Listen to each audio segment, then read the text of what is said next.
What's up, everybody? Listen, I am excited about being here to share with you all on tonight. Um, so, Pastor Gioki had already said that when he called me, he was like, "Hey, I want you to talk about." He asked this question. He said, "I'm gonna ask you to stretch," and then he goes, "I want you to talk about grief," and I'm like, "Ugh." So in that moment, I felt both trepidation and I also felt the peace to talk about it. Um, we're gonna be talking about grief this evening. Please feel free to put your questions in the chat or anything of that nature. Got some slides that we're gonna go over. So bear with me, Debbie Kokolo. I see you in the chat. Hello and good evening. Listen, um, so um, so we are talking about grief and loss. Thank you for sharing, Carrie. I see that you said that you shared it. Thank you so much for sharing it. Please, please, please, if you can't stay, by all means, let your share be your currency. Good evening. So, real quick, um, again, I am Dr. Joy, and what qualifies me to talk about grief and loss? Well, lots of things. So having myself gone through a grief cycle, plenty of grief cycles actually, but particularly lost my dad tragically in 2017 to a car accident. And then we walked into COVID a couple years later, and COVID for me was like, oh my goodness, let's take and change all the things that you know to be normal. But here's what God has given me. He told me that in order to deal with grief, that it has to be dealt with from the hope perspective, not just grief alone, the hope, the perspective of hope.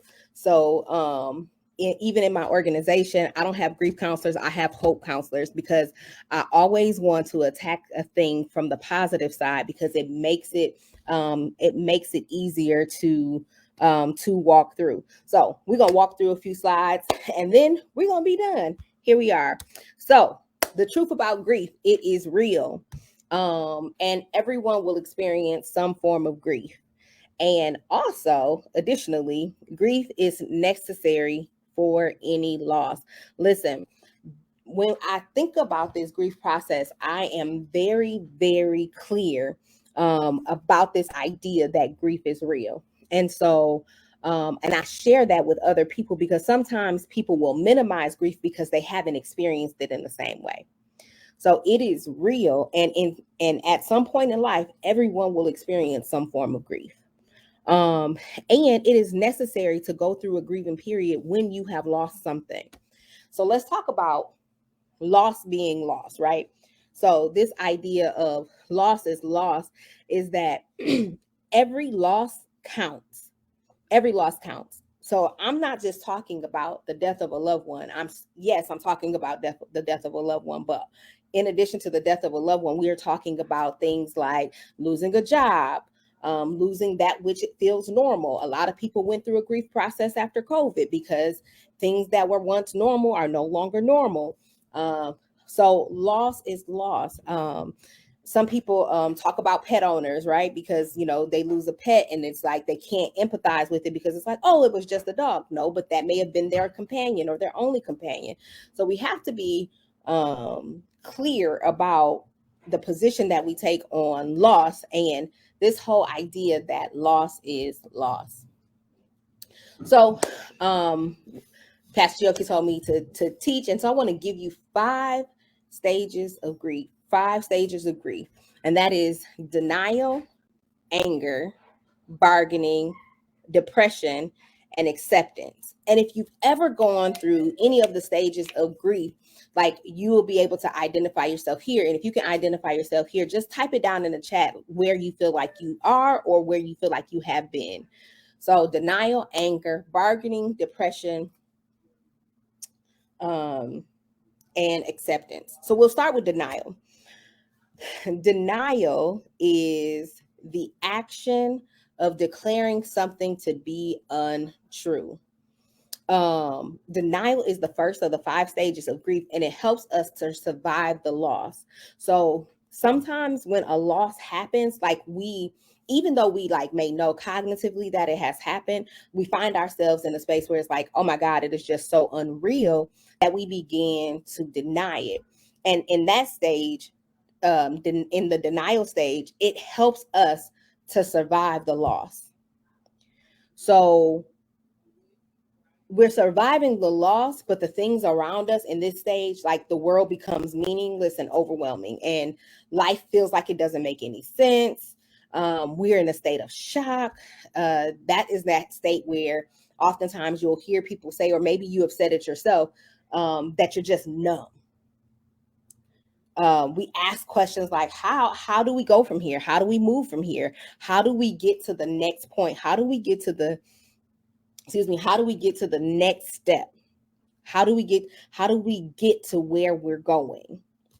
And when we're in that stage of denial, it is so hard to move from one step to the next. But as you accept the reality of the loss and you start to ask yourself questions like, what do I want to do next? And what is my purpose? Then you are beginning the healing process. And like, as you're shifting out of the denial stage, you become stronger, and like the denial stage begins to fade. As you proceed though, that is when the feelings surface. So like when you begin to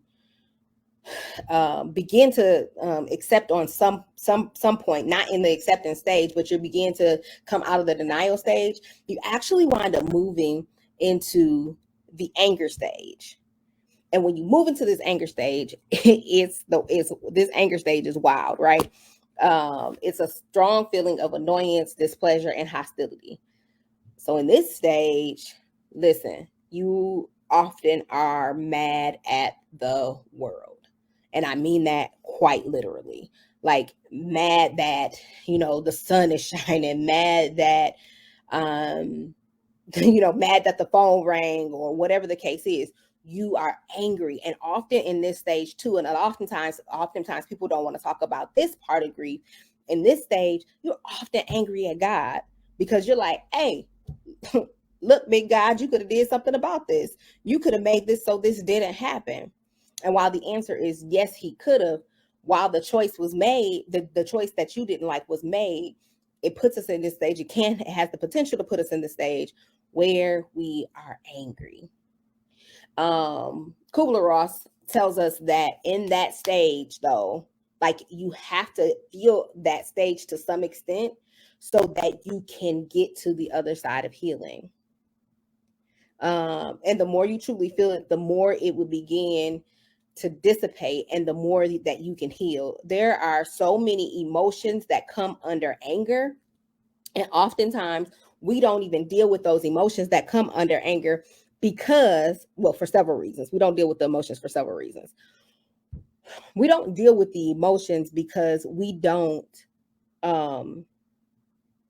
realize often that anger is a secondary emotion.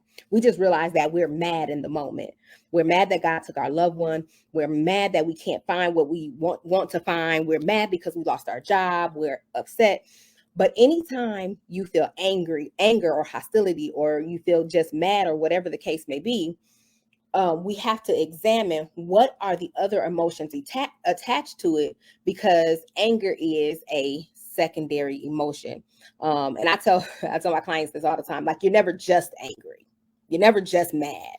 Like, what else are you feeling in addition to being mad?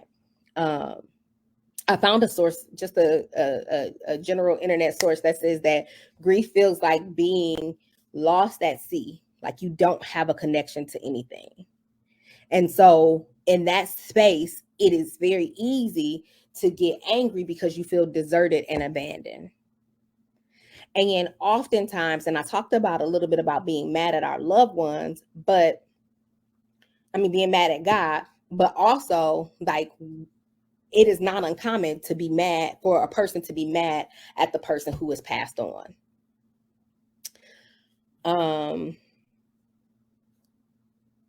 Yeah. So, and from the anger stage, we move into what is known as the bargaining stage. And bargaining is defined as negotiating the terms and conditions of a transaction. When you're in the bargaining stage, and before I move any further, listen, grief doesn't just happen on its own, and it doesn't happen linearly. Like these processes, like you can be angry today and in denial the next day, or you can be in denial today and bargaining in the next moment. So they don't have to necessarily happen in order. Some people say that they happen linearly. I, for one, say that they don't, because in my own personal experiences and how I have experienced it with umpteen number of clients, they happen as they happen. I don't know if you all have heard the phrase "grief comes in waves." Like it really does. Like you could be fine 1 minute, like you're straight, like you good, and then all of a sudden you not, and you don't even know why. And that is just going through like the natural stages of grief. And so in the bargaining stage, um sometimes bargaining will happen before the loss. If you have someone who is ill and you know that they're ill and you know that they're close to passing or something of that nature, sometimes we be making these pacts with God, like, God, if you just make them better, I'll do dot dot dot. Sometimes we are like trying to find ourselves trying to figure out we what it is that we want to do to please God in order to make this person okay. um you know, life doesn't work that way though. You it doesn't. And here's the thing, and so I want to be very careful here in this space, because while I have heard people who have said, you know, I made God a promise and he honored my promise, and so I'm now going to honor the promise that I made to him. You know, if that works, it works. But also, and there are lots of times when bargaining doesn't work. And sometimes when the bargaining doesn't work, then that shoots us back to what? The anger phase. While you're in the bargaining phase, there are a lot of things are happening where, like, you go through those, like, if only I knew, if I can do something different, all of those kinds of questions. And sometimes we spend a lot of energy there trying to make things better. There's one, because I'm doing this for the church, there's this biblical illustration of bargaining, and it was David when God had told him that his child was going to die, and his child was very sick, and he went and he was like crying before the Lord. I think he fasted, he tore his clothes, all the things. He did all the things while his child was still alive, because he was like, if this will save my child, he was going to do all those things. So he was in fact in that bargaining stage where he was trying to get God to change the decision that he had made. And you know, sometimes the decision is simply made, and we have to learn to hope from the space once the decision is made. The next stage of grief is depression. Feelings of severe despondency and dejection. Listen, depression is real.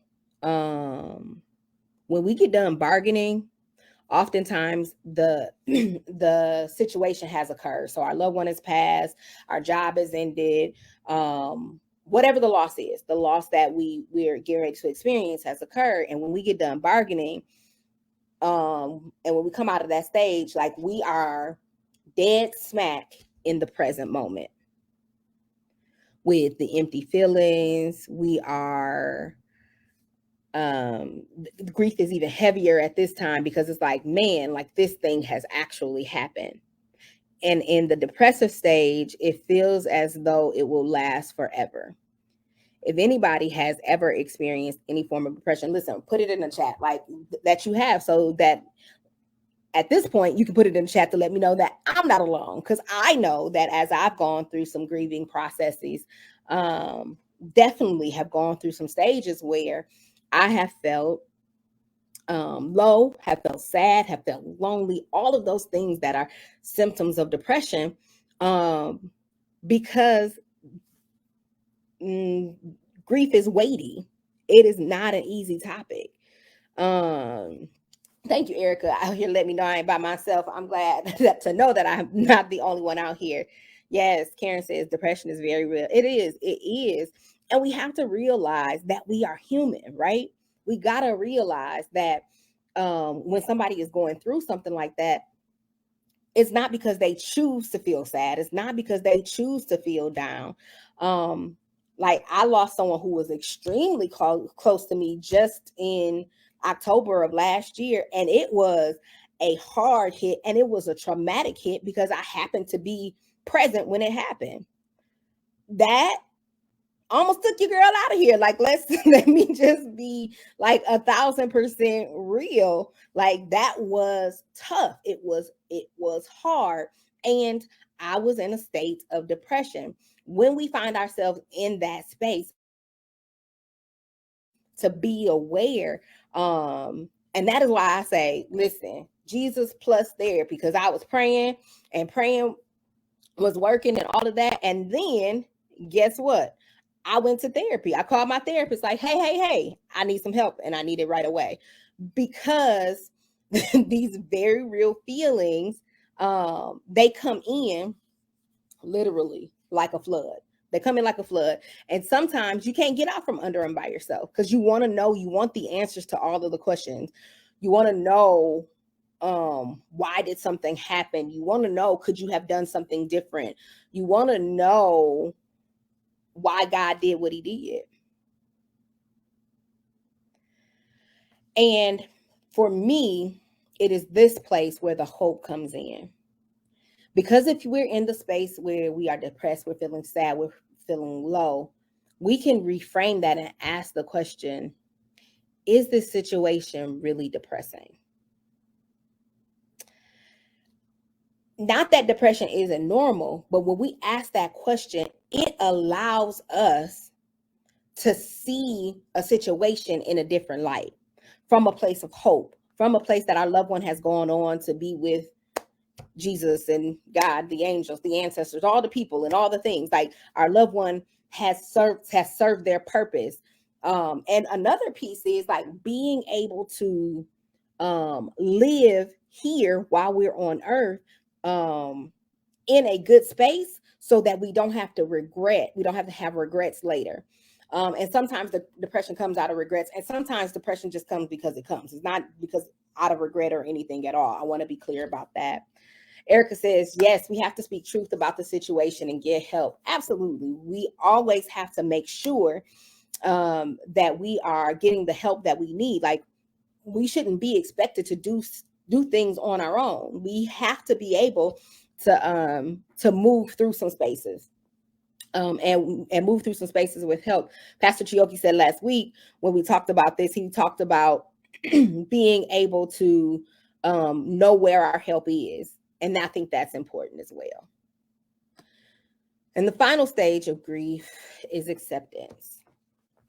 And it says acceptance in human psychology is a person's assent to the reality of a situation, recognizing a process or condition without attempting to change it or protest it. And so basically what that means is that we've gotten to the place, when you get to the point of acceptance, is like getting to the place of this thing has happened and there's nothing I can do about it. So now what? If you've ever had that question, so now what? I need you to put so now what in the chat. So now what? What do we do now? When we've gone through the stages of grief, when we've gotten to the place where we can answer the questions, or when we've accepted the fact that our loved one is gone, or we've accepted the fact that our job is gone, when we accepted the fact that our income is gone. So now what? What do we do now? How do we move on? We have got to, it is in that place that we have got to move from a place of hope. Sometimes we will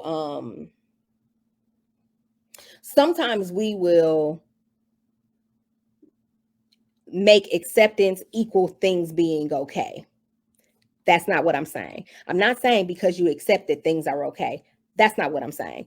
I'm saying that when you accept it, we understand that there's a place of movement that has to happen. It doesn't mean that I'm going to be okay all the time, because let me just be clear, you aren't okay all the time.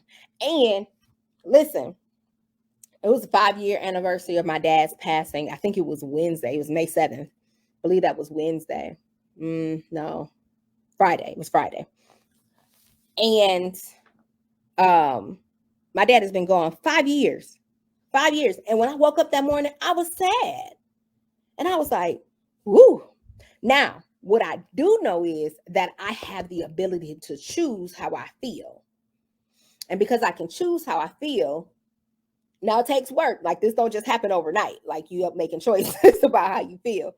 But because I have the ability to choose how I feel, I was like, okay, God, like, pull me out of this. Like, I went to praying, like, no, because God, I got stuff I need to do. So, and not not negating that my dad lived, not negating that I miss him or any of that, but choosing hope, choosing that I can live this day in honor of him, being able to say, okay, like, he definitely wouldn't want me dragging around crying somewhere. Like, no, like, so I was able to shift from that space into a better space.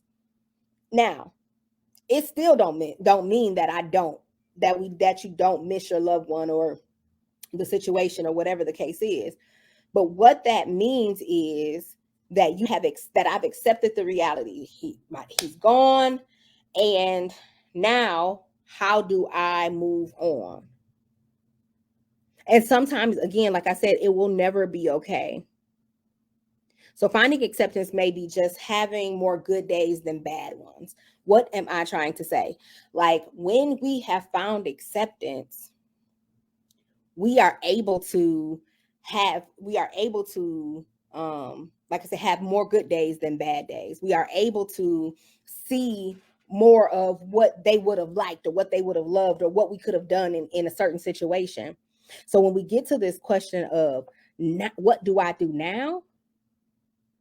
The answer on the other side of that is living with hope.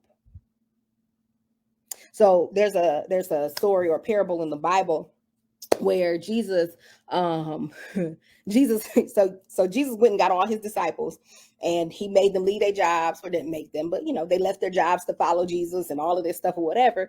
And then Jesus was like, hey, I'm about to go. What? I can imagine, right, that his disciples are at the table and they looking like, what you mean you about to go? Because we out here for you. And Jesus was like, even though I'm about to go, you know what to do.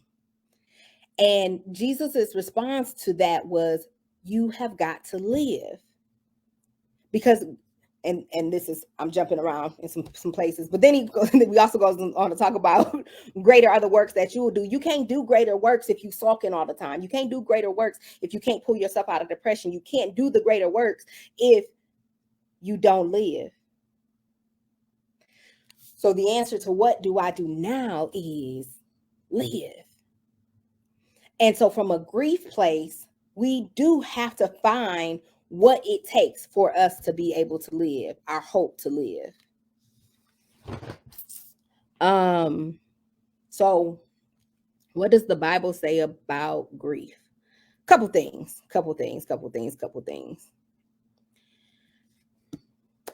Faith does not exclude you from suffering, but it helps you to get through it.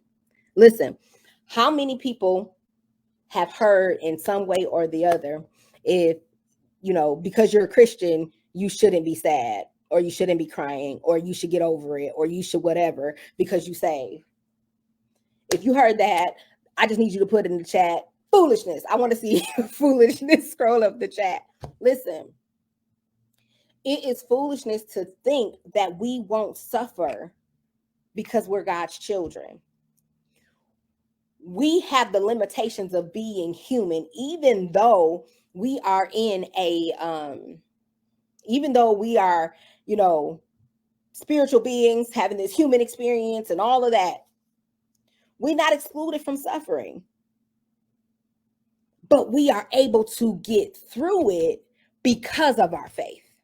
So I don't want to negate our faith, but I also want you to recognize that if somebody tell you that just because you are you saved or you a Christian or whatever the case is, like you shouldn't feel sad. No, you human, be that.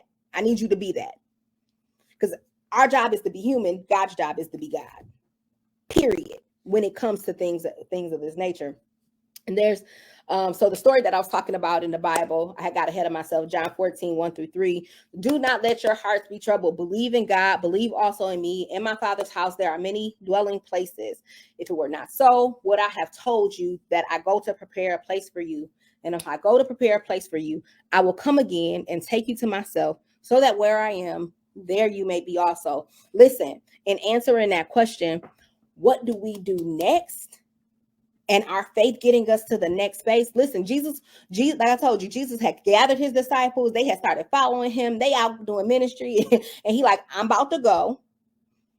And all of the grumbling of their hearts, Jesus said to them, don't let your hearts be troubled.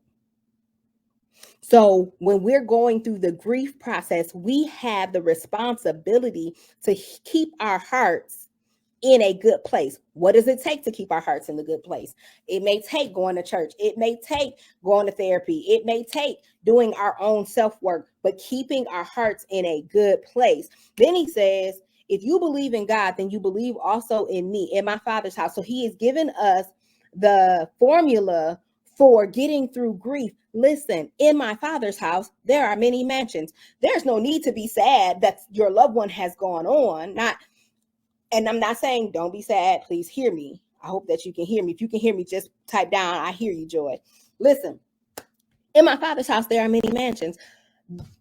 Our loved ones are in places that are much better than where we are now. And if we find ourselves in that space, then we can live from a place of hope. Now, I've slid into talking specifically about the loss of a loved one. Thank you, Debbie. Debbie said, I hear you, Joy. Thank you. I see my friend Estonda here. Hey, Miss Estonda. She says she hear me too. I hear you. Okay. But he says, if it were not so, would I have told you something different? He would have told us something different. So he's given us the space that we can walk out with him. Yes, with him. And a therapist or whoever our help is, whoever our support is, we're able to walk it out with him in hope because he has given us the formula. I go to prepare a place for you. Listen, if Jesus is going to prepare the place for me, I got hope. If somebody tells me, listen, stay right here, I'm going to go make sure this other thing over here is ready. I'm going to believe that when it's time for me to go to the other place, that the other place is going to be ready for me. How many of you have ever got dropped off at the door, or you were at the door of a went shopping or something and came out and somebody said, wait right here, I'll go get the car. They're going to prepare for you so that you have a way to get to where you're going. Listen to the hope that comes in that scripture. Not only do I go to prepare a place for you, but I'm going to come back to get you. That's the Joy International version. If I go to prepare a place for you, I will come again to receive you to myself. If our loved ones or us, if we die in Christ, then we know that it is Christ who comes back for us. If it is Christ who comes back for us, I can have hope. Because if it is Christ that comes back for us, then I get to go to the prepared place. I know I'm talking good in here. Somebody tell me I'm talking good in the chat. Anyways, he says, I will come again and take you to myself, so that where I am, you will be also. Now, this is just some solace to being in a space where it doesn't feel good, where we've come to love our loved ones, when we've come to enjoy the people, places, and things in our life and the comforts of our lives. It doesn't feel good when we lose our loved ones. I'm not here to make it seem like it's roses all the time, because it's not. Like, let me be clear. I've had some very significant people to pass in my life. And after it happened, I'm like, oh God, now what?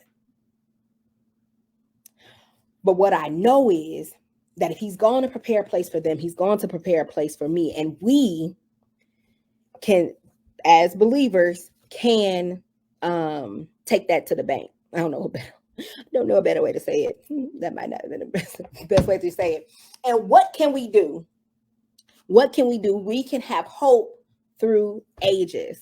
How do we have hope through ages, Joy? Somebody type down, how do we have hope through ages? I think I missed the slide. Hold on, friends. Grief comes in waves. I did miss a slide. Grief comes in waves. Before I get to ages, we don't want to minimize it, but we want God to blow our minds. We don't want to minimize it. I hope that in this conversation that I've had, I have not minimized your grief, the grief that you have experienced. I hope that I have acknowledged it and that I have affirmed you to the space that your grief is real. Of anything, and any loss you have deserves for you to grieve over it. So do not grieve, do not minimize your grief. Also, let God blow your mind. Because even in our grieving places, God's timing is impeccable. I don't know a better way to say it. I didn't realize I was over here in the dark, y'all. Ain't nobody said nothing, said, Joy, I can't see you in the corner. I need y'all to help a sister out. Anyways, but don't minimize it. God will blow your mind if you let him. If you take time to look back on situations and times where you would have been in certain situations. So when I lost my job at the end of COVID, I was tore up. When I say I was tore up because I ain't never not had a job.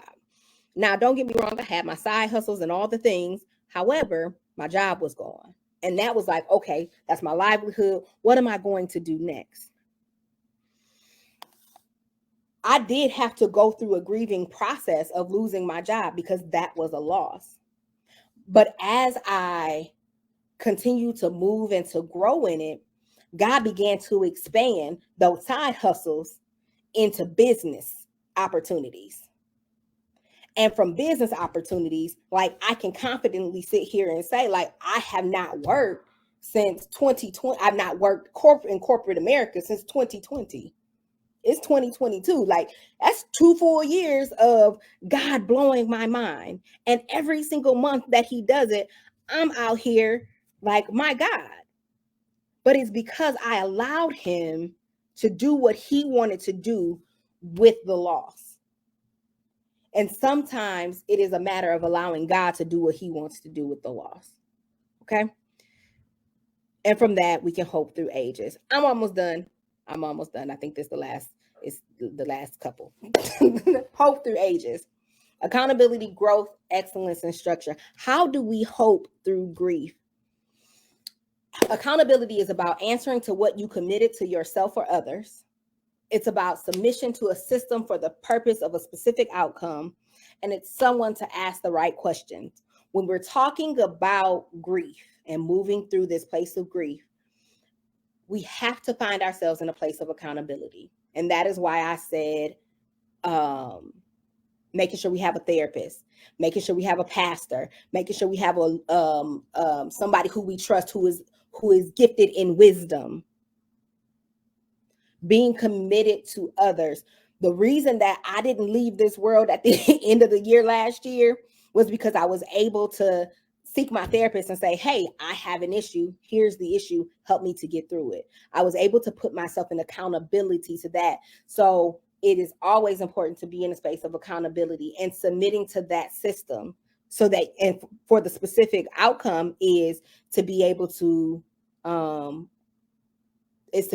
grieve well, to grieve through hope. And then that also is talking about having someone to ask the right question.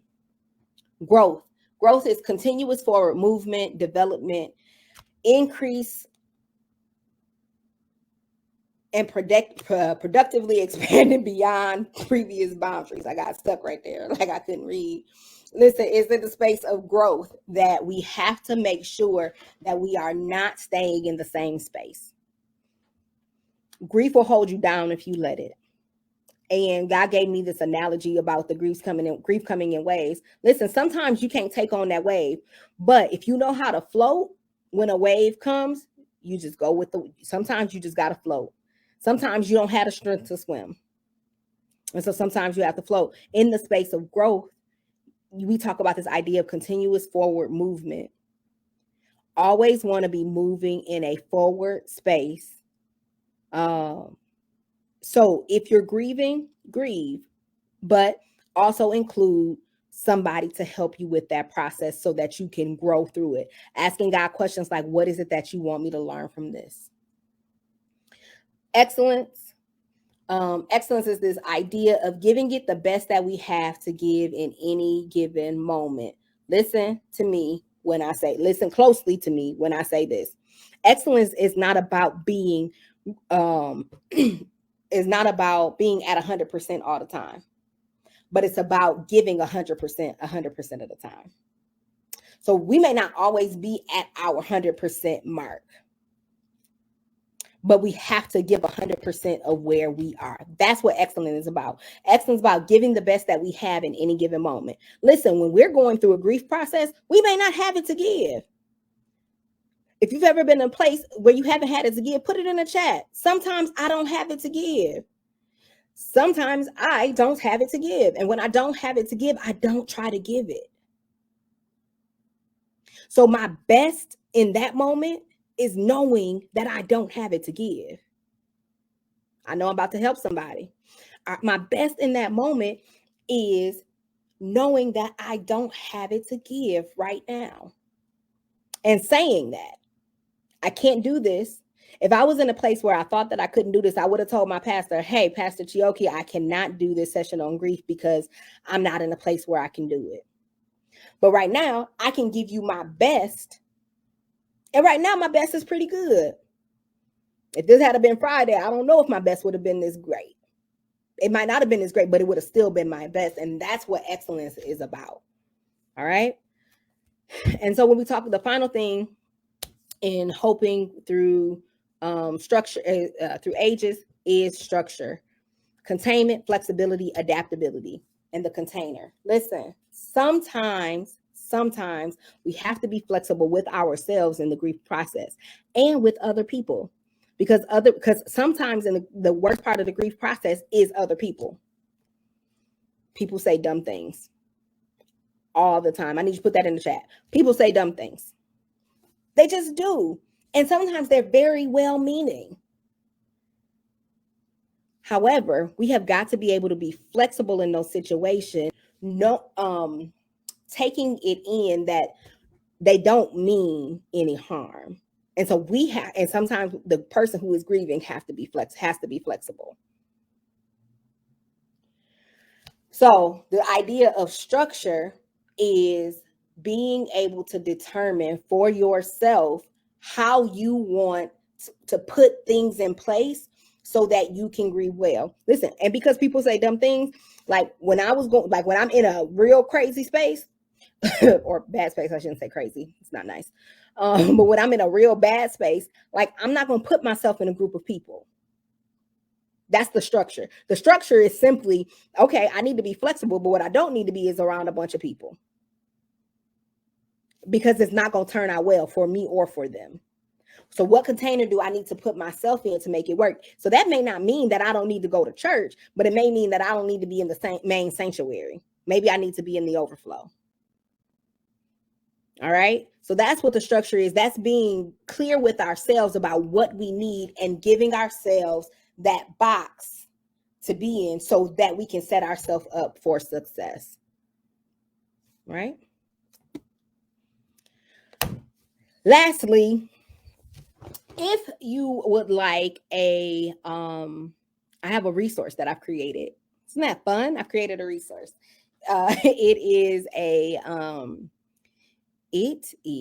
hope journal. It is a hope journal to help you through the Hope Places. It's from the Daughter Status Foundation. It's one of the things that we work through to help people to hope and excellence when they're going through the grief process.